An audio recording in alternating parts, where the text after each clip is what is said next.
بسم اللہ الرحمن الرحیم، السلام علیکم۔ میں ہوں سیبی کاظمی، آپ دیکھ رہے ہیں فیس بک اور یوٹیوب۔ پہلے آپ کے سامنے اہم خبریں رکھ دوں۔ ایک تو قاضی فائز صاحب کی جو ایکسٹینشن ختم ہونے کے بعد اب پلان بی جس پہ کام کیا جا رہا ہے، وہ پلان آپ کے سامنے رکھوں گا۔ سندھ ہاؤس کی منڈیاں لگانے کے لیے دوبارہ تیاری، 224 نمبر کی گیم پوری کرنی ہے۔ بڑا اہم معاملہ ہے۔ تحریک انصاف میں بھی پنجاب کے نئے صدر کے طور پر کس کا نام سامنے آ رہا ہے، خان کو قائل کرنے کی کوشش کی جا رہی ہے، اور ایسٹ انڈیا کمپنی کے اندر طاقتور ترین شخص کے استعفے کے لیے اوورسیز امریکنز استعفے کی مہم بھی شروع کر رہے ہیں، اور الیکشن کمیشن کی اور ملی بھگت سے گجرانوالہ کی ایک اور نشست تحریک انصاف کے پیچھے پڑے ہیں۔ مولانا صاحب تحریک انصاف سے ملاقاتیں یقین دہانیاں کروا رہے ہیں، دوسری طرف حکومتیں بھی کوشش ہو رہی ہیں۔ مولانا کہاں کھڑے ہیں؟ 28 اگست کل شٹر ڈاؤن ہڑتال، جماعت اسلامی اور پی ٹی آئی کی حمایت شامل ہوگی، اور حکومت ریکارڈک کے 25% شیئر بھی کوڑیوں کے بھاؤ بیچنے کو تیار ہے۔ Mohsin Naqvi S H O کی دھمکیاں وہ دے رہا ہے بلوچستان کے حالات پر، اور بلاول کے سندھ میں 12 صحافی شہید ہوئے ہیں۔ سابق چیف جسٹس ثاقب نثار صاحب کا بھی ایک بڑا اہم اعلان سامنے آیا۔ خاور مانیکا کا بھی کام عدت کے بعد اب خراب ہو گیا، آج بیٹے سمیت وارنٹ گرفتاری جاری ہو گئی۔ یہ تمام خبریں تفصیل سے اگر بتاؤں تو حکومت اس وقت اپنے اقتدار کے طول کی کوشش دے رہی ہے۔ اس وقت عدلیہ کے ساتھ ساتھ دیکھیں اسٹیبلشمنٹ کے اندر بھی اہم شخصیات جو وہ اگلے چند مہینوں میں ریٹائر ہو رہی ہیں، اگست اکتوبر مدت ملازمت ختم ہو رہی ہے۔ اقتدار کو کیسے بڑھایا جائے، حکومت اپنی طرف سے پوری کوشش کر رہی ہے کہ ایک طرف تو قاضی فائز کی ایکسٹینشن جو لگتا تو یہ انہوں نے ہاتھ اٹھا لی ہیں، لیکن اب منصور علی شاہ صاحب کی طاقت کو اتنا کم کرنے کی کوشش کی جائے گی تاکہ انہیں کوئی خطرہ نہ بن سکیں، کیونکہ سب سے بڑا خطرہ الیکشن 2024 کے معاملے پر یہ جو فروری کی دھاندلی ہے، یہ الیکشن وہ کالعدم قرار دے سکتے ہیں، ان کی حکومت جا سکتی ہے۔ اس میں آپ کو 1997 میں نواز شریف جب 2/3 اکثریت سے وزیر اعظم بن کے بھی آیا، 2/3 اکثریت سے، اور آئینی ترامیم کی واردات کر رہے تھے، تو اس وقت عدلیہ کا جو بحران بنا اور بعد میں حکومت ختم ہوئی۔ یہاں یاد رکھیے گا یہ معاملہ، اسی معاملے سے اب وہ اسی پر ہی چل رہے ہیں، اور عمران خان اور تحریک انصاف ان کے اوپر جتنے بھی مقدمات بنے ہوئے ہیں، عدلیہ کو استعمال کیا گیا، وہ بھی سارا آپ کو پتہ ختم ہو رہا ہے معاملہ۔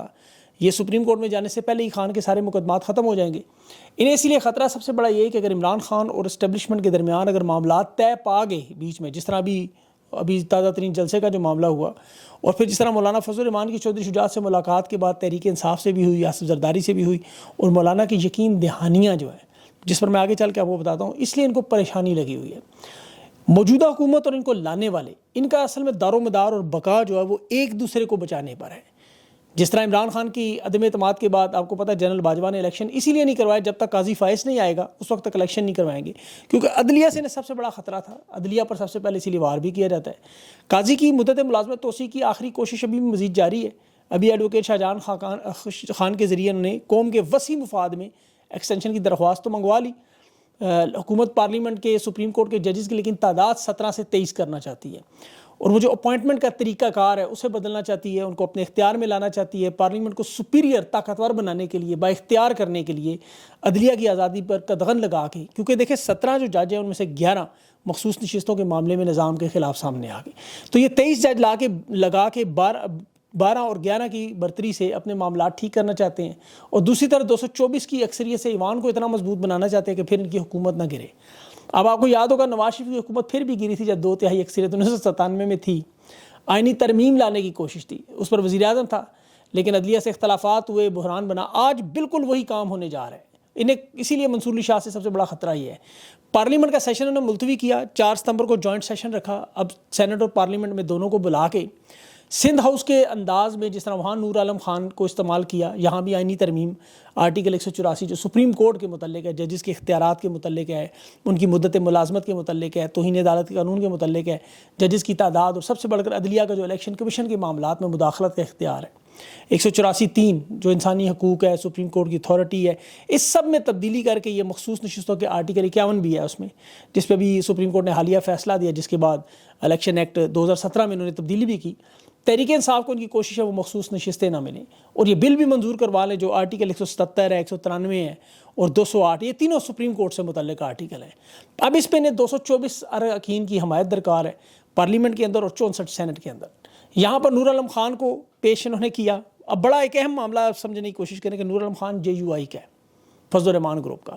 تحریک انصاف کی ان کے ساتھ جو ملاقات ہوئی اس میں اسد کیسر کے ساتھ دونوں جماعتوں کے درمیان جو معاملات تھے، قانون سازی سمیت تمام ایشوز ٹو ایشوز پارلیمنٹ کے اندر تحریک انصاف کا ساتھ دینے کا، یہ بڑا اہم معاملہ۔ مولانا کی جو چند سیٹیں ہیں وہ بڑی اہم ہیں، لیکن ایک تو وہ اپنی نشستوں کو تحریک انصاف کی حمایت میں استعمال کریں. دوسرا وہ نور عالم خان جیسے بندے کو جسے بل منظور کروایا جا رہا ہے اسے بھی مولانا صاحب روکنے کی کوشش کریں گے. یقین دہانی تو بھی یہی ہوئی ہے کہ یہ آئینی ترمیم وہ مولانا کی ہدایت پر واپس لیں گے یا نہیں. اب یہ دیکھنا ہوگا کہ یا تو پھر یہ خاموش واردات ہے, کیونکہ ابھی بہت ساری اطلاعات یہ بھی آ رہی ہیں کہ حکومت کے پاس جو پلان بھی ہے وہ یہ ہے کہ تحریک انصاف کے جو اراکین ہیں, آزاد اراکین, ان پر شب خون مارا جائے اور سندھ ہاؤس کی طرح کی ایک بہت بڑی منڈی لگائیں, خفیہ اداروں کو استعمال کریں, نوٹوں کا استعمال کریں, اور جو نشستیں مخصوص نشستوں میں ان کے پاس اگر چلی بھی گئیں باعث تو پھر اتنے نمبر لے آئیں کہ تحریک انصاف کے باقی ممبران کو توڑ لیں.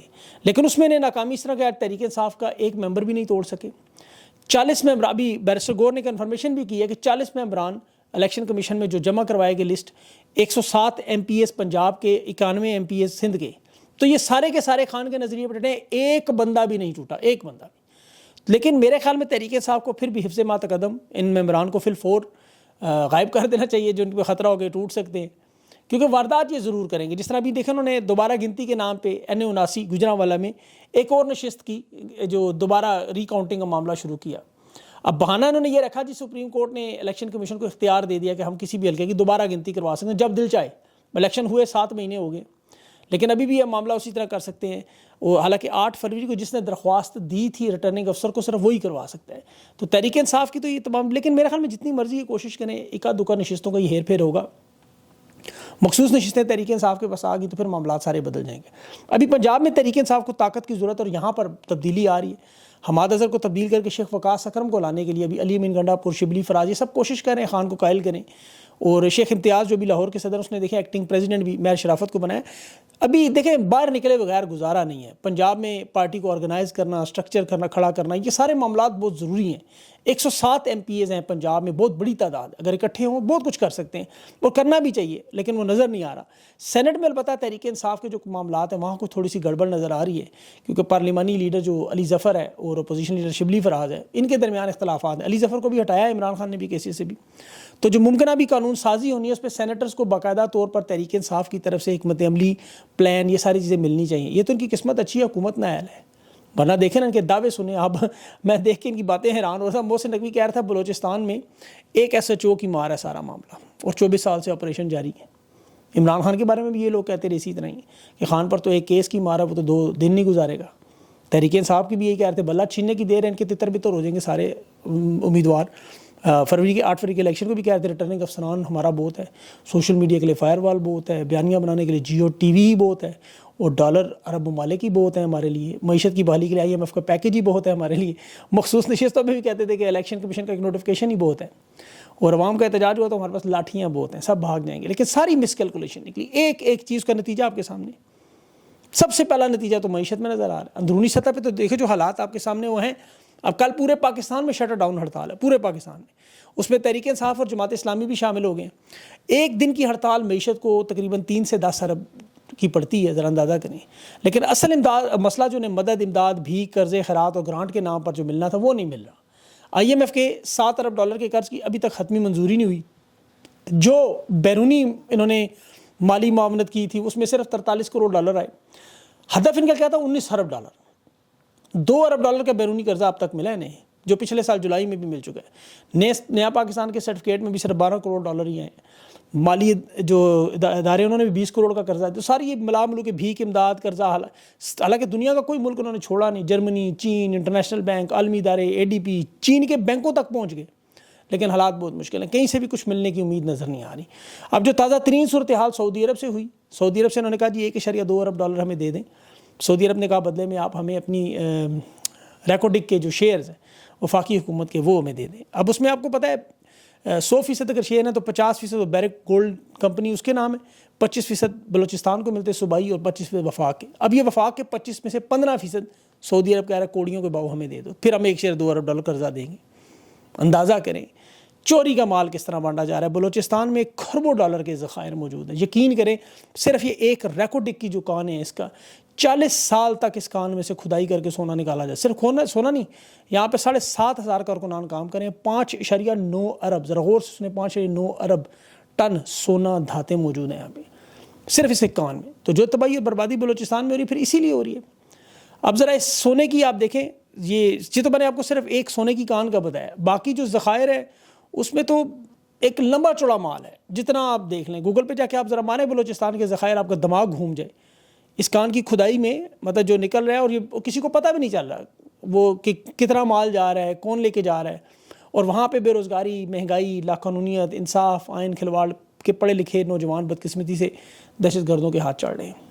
اور ریاست نے اصل میں کنفیوز کر دیا پورے معاشرے کو. یہ جو ڈیجیٹل دہشت گردی کی اصلاح انہوں نے شروع کی نا، متعارف کرائی، لوگوں کو کنفیوز کیا کہ دہشت گرد کون ہے. کیا یہ بلوچستان میں جو بسوں سے اتارنے ہیں وہ ہیں، یا وزیرستان میں جو وادی تیراہ میں لڑ رہے ہیں وہ ہیں، یا یہ سوشل میڈیا پہ جو ٹویٹ کر رہے ہیں، پوسٹ کر رہے ہیں، یہ ولاگ کرتے ہیں یہ ہیں. یہ جو نئی اصلاح انہوں نے دریافت کروا دی، یہ بہت بڑا نقصان ہوا کہ اصلی دہشت گردوں کو بھی لوگ سوشل میڈیا کے دہشت گردوں کے برابر ٹھہرا کے کہتے ہیں یہ سارا ہی کنفیوژن معاملہ کر دیا. ایک طرف آپریشن عزم استحکام کی کوشش کی جا رہی ہے. فاٹا میں ابھی دیکھیں تمام جماعتوں کا جو سیمینار ہوا، اس میں انہوں نے کہا یہ جو جتنی بھی دہشت گردی ہو رہی ہے، یہ آپریشن عزم استحکام کی راہ ہموار کرنے کے لیے. یہ MNA اقبال آفریدی کھل کر اسمبلی میں کہہ رہا تھا. تو اب دیکھیں بلوچ لوگوں کو بھی چاہیے، میرا خیال ہے کہ جو مہرنگ بلوچ ہیں، سیمی دین ہیں، انہیں بھی چاہیے جو اس میں لوگ شامل ہیں. پرامن انداز میں ان کی تحریک چل رہی تھی، مسنگ پرسن کے لیے آواز اٹھا رہے تھے. یہ پنجاب بھی آئے یہاں پہ، دیکھیں اسلام آباد میں پنجاب کے لوگوں نے بڑی محبت انہیں دی. حالیہ واقعات میں بھی جو پنجاب کے اب جو لوگ جو شہید ہوئے ہیں، میرے خیال میں اس پر انہیں اپنی اسٹیٹمنٹ ضرور دینی چاہیے، کنڈیم ضرور کرنا چاہیے، کیونکہ پنجاب کے لوگ ان کی بڑی حمایت کرتے ہیں، ان سے محبت کرتے ہیں. یہ جتنے بھی لکھنے لکھانے والے سارے لوگ ان کے ساتھ ہیں، کیونکہ ان کے ساتھ زیادتی ہے. لیکن اگر تحریک کوئی بھی ہو، وہ پرامن ہو، تشدد سے اس کا عنصر نہ شامل ہو، تو پھر اس کی حمایت ہر کوئی کرتا ہے. لیکن جب تحریک میں کسی میں تشدد کا کوئی عنصر شامل ہو جائے تو پھر بڑا مشکل ہو. ان لوگوں کو آپ اپنے آپ سے الگ کرنا ہو، جنہوں نے بندوق اٹھا لی ان سے پھر سبق سیکھ کے سائڈ پہ ہو جائیں.